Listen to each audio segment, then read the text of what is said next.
Hi guys, welcome back to another Rommel's Love Child video, and carrying on with the beginner series, we're going to have a look at another Tier 1 tank, this time the German Tier 1 tank, the Leichtraktor as it's commonly known, or L.Tr as you see there, or, my apologies there, finding the information, the Leichtraktor, or Leichtraktor, which I guess is German for Leichtraktor. A little bit of information, they made it in between 1930 and 1934 as 4 prototypes.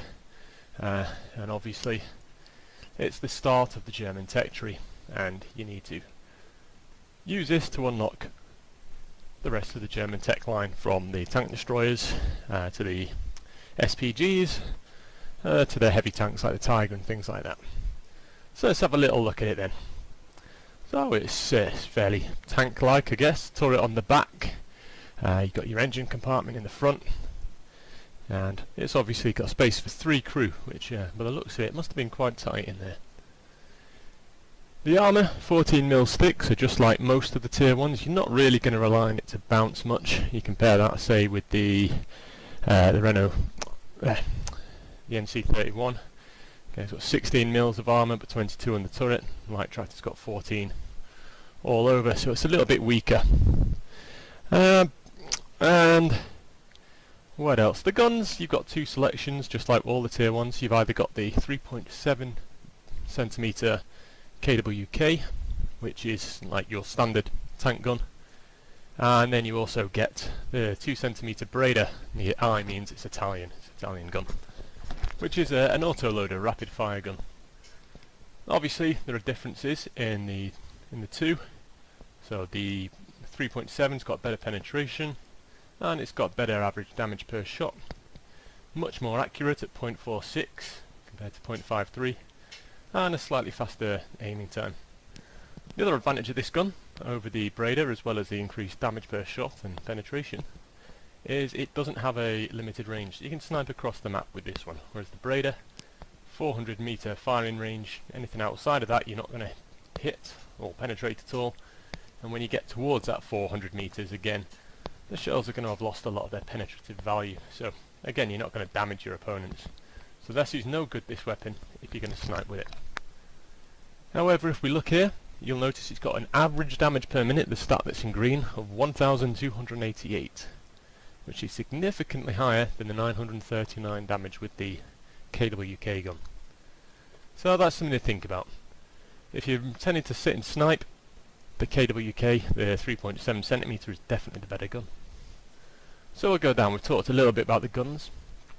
So 130 hit points, average for the tier. Top speed 36, which is only beaten, I think, by the T1, which is 41, and maybe by the MS1 as well, 32. So no, so it's not. So it's a really fast tank. It's got average concealment. It's not brilliant, but where it really comes into its own, and it's better than the other Tier 1 tanks, is this view range. It's got 310, which has got 30 meters more view range than anything else apart from the Swedish, where it's got 20 meters more view range. So if you were seriously playing this tank, you could add on a binocular telescope as well as a camouflage net, and use that as a kind of a passive spotter and a sniper, and it would work pretty well. Recommend, with the crew, the consumables, first aid kit in the first slot, repair kit in the 5th, because that way double tap 4 and 4 to heal your driver, one of the most commonly killed crew members, and 5 and 5 to repair your tracks if you're in a sticky situation.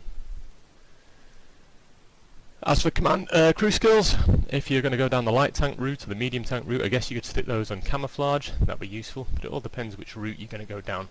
And I do have another video, which I'll put the link here for, which talks about crew skills and what they're useful for, and go and have a look at that if you're unsure. Alright, let's go and have a look at a random battle then. So, not played this tank yet with this account, so here we are, taking 2. Fortunately the video that I was recording cut out for some reason, so I've been to go back and do a new one, and this time we're on Mittengard, and it should be better with the automatic gun rather than the 3.7 that we've got mounted there, but we should be able to do some good stuff with it. Now if I had the binoculars, I'd probably stay at the top of the hill for a little bit and spot people, but I don't, so I'm going to have to make do. However, I should be able to do a little bit of sniping. Especially because I've got the camo net, so that'll help keep me a bit camouflaged. And this gun is relatively accurate, so fire through gaps, but well, typically my engine gets knocked out the very first hit I take. I have to waste the repair kit.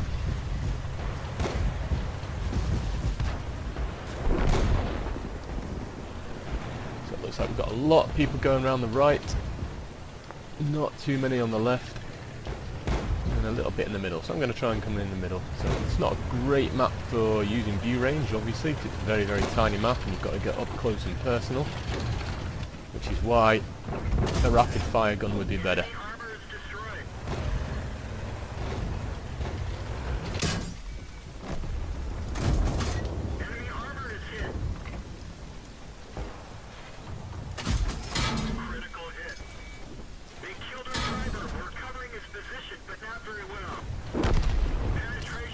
So I shouldn't have really been getting involved in a duel like that.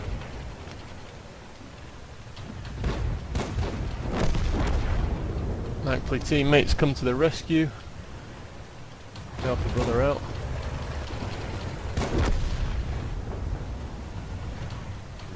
Push on a little bit, but I'm going to have to be ultra cautious.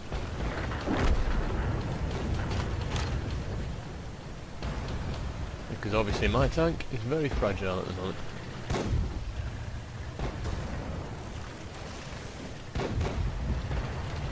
See that NC-31 is firing in the wrong direction, so I'll take him out.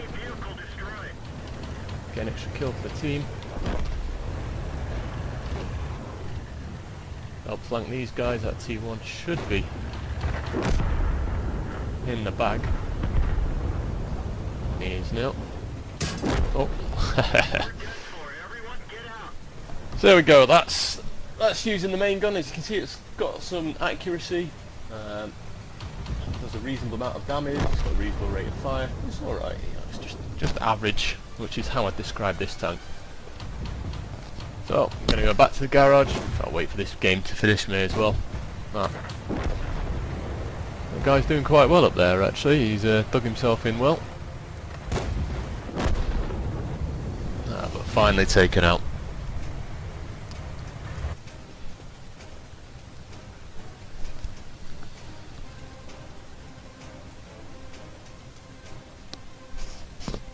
So not a bad game, not a great game, but as I said, it's kind of a really average tank. It's a tank that I wouldn't say I enjoy playing that much. You have to play it so you can unlock the whole German tech tree.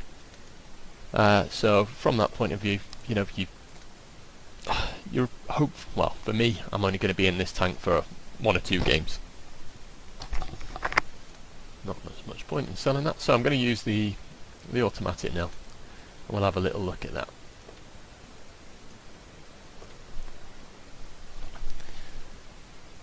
Now it's an auto loader, but it's not like some of them where it's a machine gun. It fires like a shot, reload, shot, reload, shot, reload, but it's got a rapid reload in between, so it's not quite as effective as some of them, and you'll see what I mean when we get into a battle.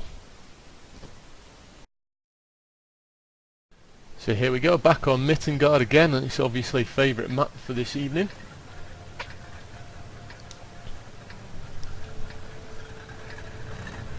Sometimes happens that way. Now this time I'm not going to be able to shoot across the map. You can see on the mini-map we've got these circles. So the inner one is my view range.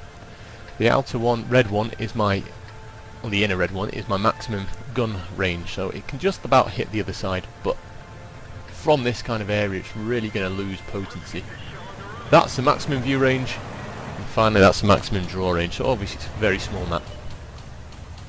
So I'm going to come rushing down.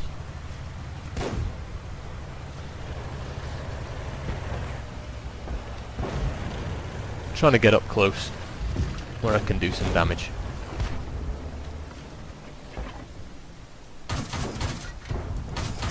So you can see it's got 1, 2, 3, 1, 2, 3 reload. And the accuracy goes mentally horrible.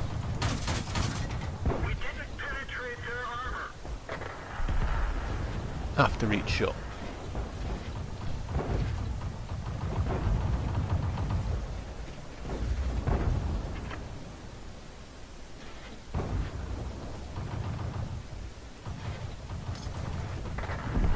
three tanks to worry about here. I've got the Otsu, the NC-31 and that medium.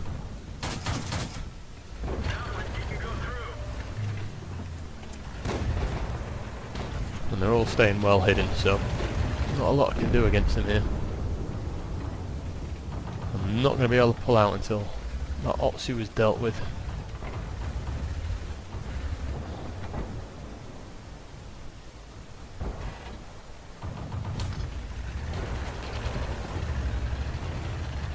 I'm going to make a break for it.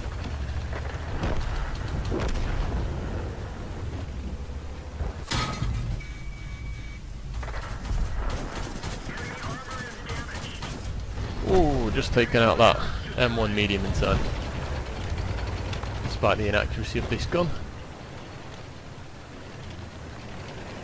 And now I should be close enough to be able to deal a little bit of damage against that MS1.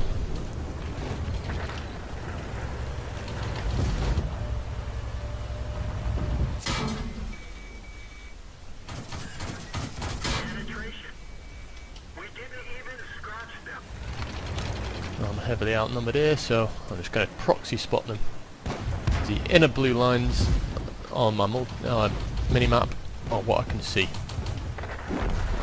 if up close, so these guys are not going to stay hidden because I'm going to spot them. The Otsu's obviously gunning for me. I'm a one-shot kill, so I don't really want to get hit by anything.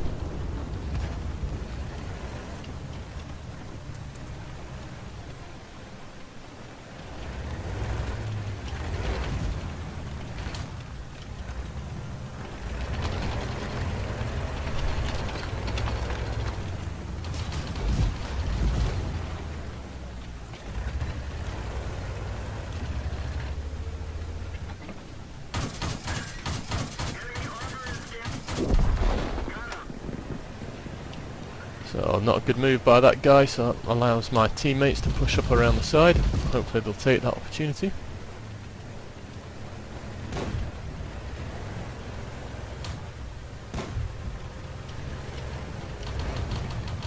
And they are doing, and now we can flank these guys here, so looks like they're going to try and come and kill me. Use a zoom out to see, yeah, they are indeed. Definitely that Otsu in particular is aiming his gun at me. Managed to finish him. Go for a cheeky reload. Oh dear, it's only me and another guy left. So there we go, the gun's not that accurate at range, but as you can see it can do some damage. It's just an average tank. I'm not a big fan. Some people are, I'm sure, and if you are, you're welcome to tell me why you like it in the comments below. Say what it is you like about the Leichtraktor. But as far as I can tell, 30 meters more view range, unless you've got binocular telescopes, not really doing too much for this tank. And everything else is just a bit meh. It's not got that great speed or manoeuvrability. The guns are a bit lackluster, so I don't know. Some people love it, I don't. Anyway, I hope you've enjoyed the video. If you've got any comments, please leave them in the box below. And I'll reiterate what I did say, I think it might have been in the other video, about the crew skills. Pick them based on your tank, and there is a discussion of those in another video, so I'll post a link up for that in the comments as well. Alright, take care guys, enjoy your tanking, and I'll see you soon. Bye bye.